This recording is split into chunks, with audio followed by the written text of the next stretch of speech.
Bismillahirrahmanirrahim.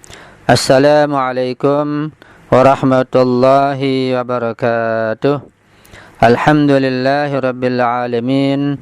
Wa sallallahu ala sayyidina wa maulana Muhammadin wa ala alihi at-tayyibin at-tahirin wa ashabihil muntajabin, amma ba'du. Ma'asyiral muslimin wal muslimat rahimakumullah. Dalam pertemuan yang ke-12 ini kita sampai kepada halaman 330 dari buku Daras Fikih. Kita akan membacakan tentang muftirat yang ke-9, yaitu muntah dengan sengaja. Jadi muntah dengan sengaja dapat membatalkan ibadah puasa. Ketika ada pertanyaan misalnya, apakah muntah itu dapat membatalkan ibadah puasa? Apa jawabannya? Jawabannya adalah muntah dengan sengaja membatalkan puasa. Tetapi muntah tidak dengan sengaja tidak membatalkan ibadah puasa. 1. Bila pelaku puasa sengaja muntah, meskipun dia melakukan hal ini karena terpaksa, karena sakit atau lain sebagainya, maka puasanya menjadi batal. Tetapi jika dia muntah tanpa sengaja dan tanpa dia kehendaki, maka hal ini tidaklah bermasalah. Yani tidak dapat membatalkan ibadah puasa kalau tidak sengaja. Sengaja bagaimana gambarannya? Yaitu misalnya dimasukkan jari tangannya ke dekat tenggorokan atau ditepuk-tepuk bagian belakangnya supaya muntah. Itu ada unsur kesengajaan, maka dianggap membatalkan ibadah puasa. Yang kedua, bila bersamaan dengan saat bersendawa keluar sesuatu dari dalam mulut, maka sesuatu itu wajib untuk dikeluarkan dari mulutnya. Namun bila tertelan secara tidak sengaja, maka puasanya tetap dihukumi benar dan sah. Jadi biasanya orang yang bersendawa itu bukan biasanya, terkadang orang yang bersendawa itu ada keluar sesuatu makanan yang sangat sedikit, sangat kecil. Nah, ketika keluar ke rongga mulut, maka wajib dikeluarkan. Nah, jangan ditelan. Jika ditelan batal puasanya.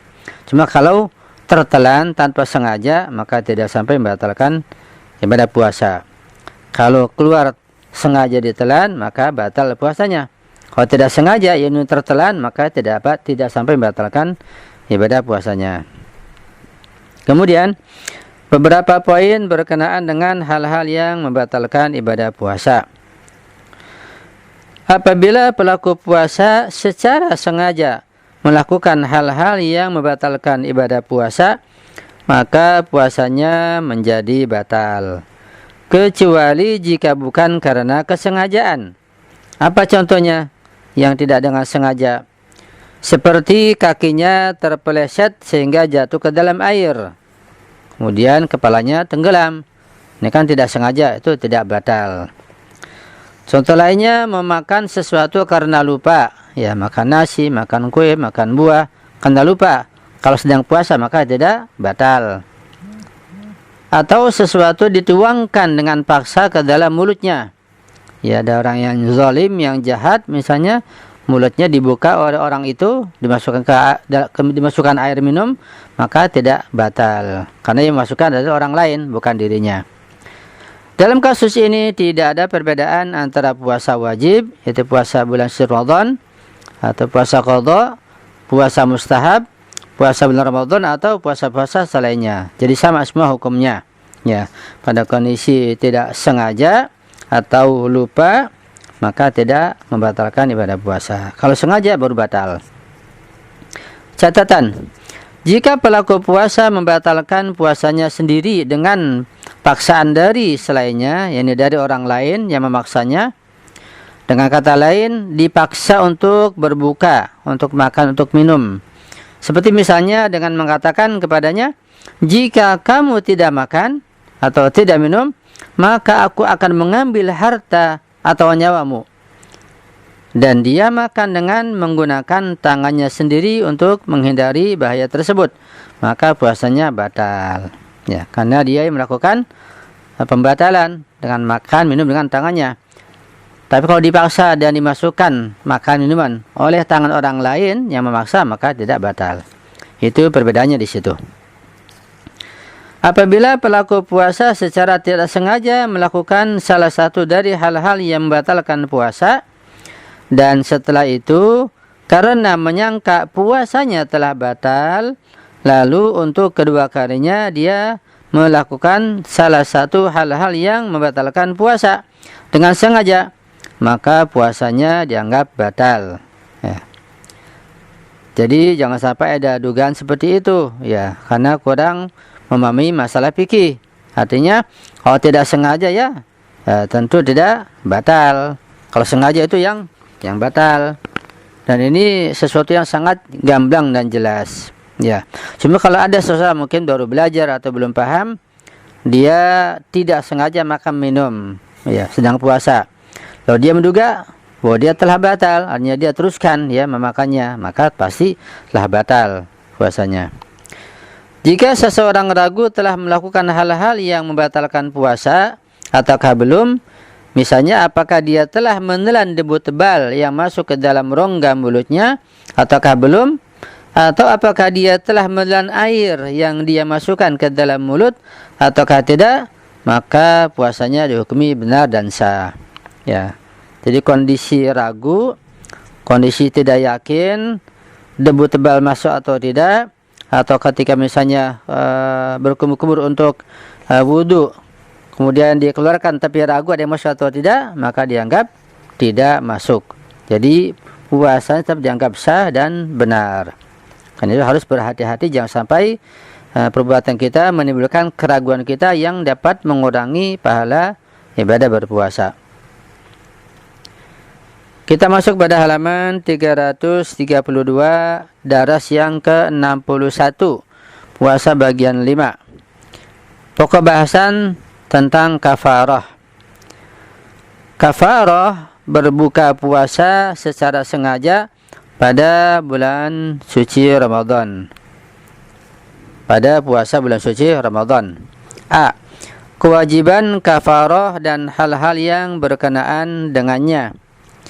Apabila pada puasa bulan suci Ramadan seseorang melakukan hal-hal yang membatalkan puasa dengan sengaja, dengan kemauannya sendiri dan tanpa adanya halangan secara syar'i, maka selain puasanya menjadi batal dan dia pun diwajibkan untuk mengqadhanya, maka dia juga dikenai kewajiban untuk membayar kafarah. Baik pada saat melakukan muftir atau yang membatalkan puasa itu, dia memiliki pengetahuan tentang kafarah ataupun tidak. Jadi dia tahu wajib kafarah atau tidak. Ketika dia sengaja membatalkan puasa, tetap wajib qadha dan wajib kafarah. Ya. Berapa ukurannya? Nanti akan dijelaskan tentang berapa ukuran mengenai kewajiban membayar kafarah. Catatan. Apabila seseorang yang karena adanya sebuah halangan lalu berasumsi bahwa puasa bulan Ramadan tidak wajib atasnya dan karenanya dia tidak berpuasa, kemudian setelah itu dia ketahui ternyata puasa wajib atasnya, maka selain harus mengqadha puasanya, dia juga dikenai kewajiban untuk membayar kafarah. Kenapa demikian? Karena sekadar berasumsi terhadap ketiadaan wajib puasa pada bulan Ramadan bukan merupakan alasan yang mencukupi untuk melakukan iftar. Jadi harus yakin, jangan hanya dugaan. Ya, dugaan tidak wajib puasa kemudian enggak berpuasa, ya terkena kafarah. Bahkan juga di samping qadha terkena kafarah. Jadi qadha juga, kafarah juga. Namun jika iftar atau berbuka puasanya tersebut disebabkan takut atau kekhawatiran akan bahaya dan kekhawatirannya juga dapat diterima secara logis, maka pada yang demikian ini tidak terdapat kafarah, meskipun dia tetap wajib untuk mengqadha puasa yang ditinggalkannya. Ini contoh yang kedua, yaitu dia iftar atau makan minum karena takut, ya, takut membahayakan kesehatannya karena kondisinya lemah misalnya. Jadi itu dia khawatir begitu. Nah, kondisi seperti ini tidak sampai terkena kafarah, tapi tetap wajib mengqadha puasanya yang dibatalkan pada hari itu. Insyaallah pada kajian akan datang kita masuk ke halaman 333 tentang penjelasan berikutnya mengenai kafarah berbuka puasa. Sampai di sini dulu pertemuan kita. Mohon maaf jika ada kekurangan, mohon dikoreksi dan diperbaiki jika ada kesalahan. Saya akhiri dan mohon doanya selalu. Wal afa minkum. Wassalamualaikum warahmatullahi wabarakatuh.